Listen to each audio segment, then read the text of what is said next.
qu'il est investi aujourd'hui comme candidat de la coalition Yewwi Askan Wi aux élections législatives? Il y a déjà une jurisprudence. Le Conseil constitutionnel, par un arrêt, a déclaré la candidature de Khalifa Ababacar Sall irrecevable à l'élection présidentielle de 2019. Qu'est-ce qui a changé entre-temps? Rien. C'est des gens qui nous emmerdent. Ils nous tympanisent. Ils n'ont que la bouche pour exister. Ils n'ont que l'injure à la bouche. Ils n'ont que les menaces. Quand je vois des gens dire mais un petit gendarme peut venir les prendre, les chercher, un policier, on les amène. On a vu quand on a dit à Sonko de descendre de sa voiture, il a voulu montrer qu'on l'a menotté. Il est sorti immédiatement de sa voiture et on l'a mené à la brigade, à la section de recherche de Colobane. Mais quel pouvoir ils ont? C'est l'État qui a le pouvoir, la force régalienne. Mais dañuy simb rek. Par rapport à quoi? Je dis qu'il y a déjà une jurisprudence. C'est celle du Conseil constitutionnel qui a rejeté la candidature de Khalifa Sall à l'élection présidentielle de 2019 en disant qu'il n'était pas éligible parce qu'il a été condamné. Qu'est-ce qui a changé? Est-ce qu'il a été amnistié? Mais soyez plus intelligents. Rien n'a changé. Dañoo bëgg a yàpp nit ñi buñ bëggee ne xeex ku fi jaay bandi ñu rëq sa ndigg yore woo nguur amoo armée amoo police di jaay doole ñu won la ne réew mi am na armée am na les gens là dañuy faalewuñu leen parce qu'ils peuvent terroriser ce pays-là. Ils se trompent. Ce pays-là a de fortes institutions, des institutions républicaines. Ce ne sont pas ces gens-là qui pourront déstabiliser ce pays. Ils veulent appeler à l'insurrection. Ils n'ont qu'à assumer leur agissement. C'est un appel à l'insurrection. On les attend de pied ferme. L'État restera ferme. Oui, allez-y. bu fekkee tamit kaw troisième mandat da nga taxaw ni troisième mandat du am waaye yaa ngi soutenir tamit ni troisième mandat mën na am mu mel na it da nga ci desee leeral est-ce que duñ dem ba ci biir tamit nga wax ni lu Macky mën na am troisième mandat yow yaa jum non man duma kenn Sénégal man maay El Hadji Diouf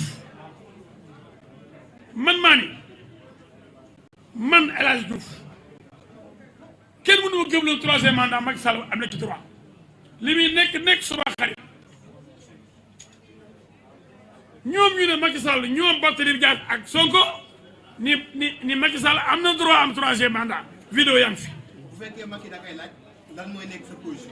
d'accord ma ci du ma changé man du ma tapé man du ma yambar man benn yàlla la am Macky Sall suma xarit la mais du sama yàlla ci di suma patron nag man may patron parti des travailleurs et du peuple c'est un allié.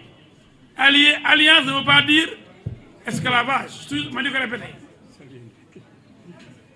S'allier et non s'aliéner. Dañ bàyyi di réfléchir comme tapet. Comme tapet yi dañ fay bëri taxaw parce que président mooy président man may xaritam bëgg dem ñoo nekkoon Kaolack c'est le compte rendu dans la presse mais man kenn rek maanaam président bu droit troisième mandat c'est ma position. Je ne. man xalaat soo ko aligné ak El Hadji yow jàppale ma ni man maa njëkk a déclaré sama candidature ci ba may nekk ministre député mu ngi jaay ay suuf may dama ni Sénégalais yi bàyyi leen maa leen di nuyu bu leen kenn def loolu kan mooy Sonko ban jaar la am pour nijaayam bàyyam El Hadji Diouf di jaar ci ginnaawam nee ma ndax Sonko day ñëw sa ginnaaw 2024 ba may diriger grève gi dama woowee Lénine à l'université damay nekk guerrier le 23 juin devant à l'Assemblée nationale muy jaay suuf yi impôt booba bureau l'homme du 23 juin Sonko mooy l'homme de la bonne jour l'homme de loi lan la defal Sénégal Sonko lu mu defal Sénégal fenn ak rey ma topp ci ginnaaw yow da nga ma yeb yow ku yebaate nga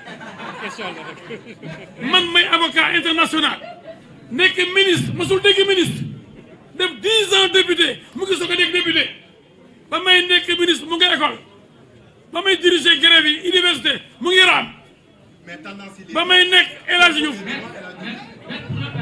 actuellement nii El Hadj Diouf moo ne ci kaw sondage aujourd'hui popularité je suis mais xoolal télévision yi kii yambar mënu ko am je touche du bois actuellement El Hadj Diouf moo ko yor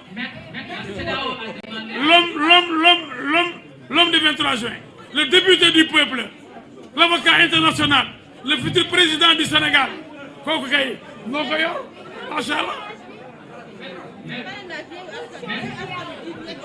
mais benn par benn jël micro bi ana micro bi.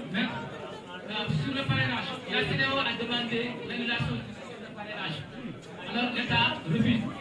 Alors la sanction pour le pays, le Mali, l'État a appliqué. Sur le parrainage, la CEDEAO a demandé l'annulation du système de parrainage. L'État a refusé. Alors pour le Mali, l'État a appliqué immédiatement les sanctions de la CEDEAO. Y a-t-il pas un point de mesure? Quand ça vous arrange, vous parlez de CEDEAO. Et quand la CEDEAO a frappé le Mali, a demandé aux militaires maliens de donner le pouvoir, vous avez attaqué avec Guy Marius Sagna, Sonko et autres, vous avez attaqué la CEDEAO. Aujourd'hui, vous parlez de la CEDEAO. Ouais, soyez sérieux. Aujourd'hui, ils parlent de CEDEAO.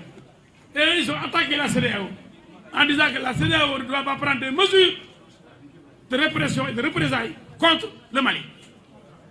Parce que les militaires maliens, ces pauvres types-là, c'est des crétins, c'est des voyous, c'est des bandits, c'est des criminels. Ils sont venus au pouvoir en volant le pouvoir de Ibeka, qui est mort aujourd'hui. Ils ont tué Ibeka. Si Ibeka était au pouvoir, il serait encore vivant. Ils l'ont massacré, ils l'ont humilié, ils l'ont fatigué et il est mort. Ce pouvoir-là, qui ne vient pas des urnes, qui ne provient pas des urnes, la CEDEAO a dit non. La démocratie doit régner. Et aujourd'hui, vous nous parlez du Mali. Vous voyez ce qui vous arrange dans ça. Est-ce que les Maliens aujourd'hui ont respecté les décisions de la CEDEAO? Soyons... Ah bon? Les militaires ont organisé les élections dans les délais convenus, dans les 18 mois. Ils demandent 5 ans maintenant. Et vous nous prenez comme exemple le Mali. Mauvais exemple. Ce n'est pas un bon exemple. Avançons. Si vous le permettez, je suis Ibrahim Khalidien d'Africa 7. En fait, je voudrais qu'on revienne un petit peu sur le sujet, s'il vous plaît, par rapport au procès Ousmane Sonko Adji Sarr. Récemment, Ousmane Sonko a fait une sortie et selon lui, il est prêt à aller en procès véritablement. Silence, s'il vous plaît, silence. On termine rapidement, on termine. Face à Adji Sarr. Vous, en tant que conseiller de Adji Sarr, est-ce que disposez-vous des preuves matérielles avec lesquelles vous pouvez aller en procès et espérer gagner ce procès?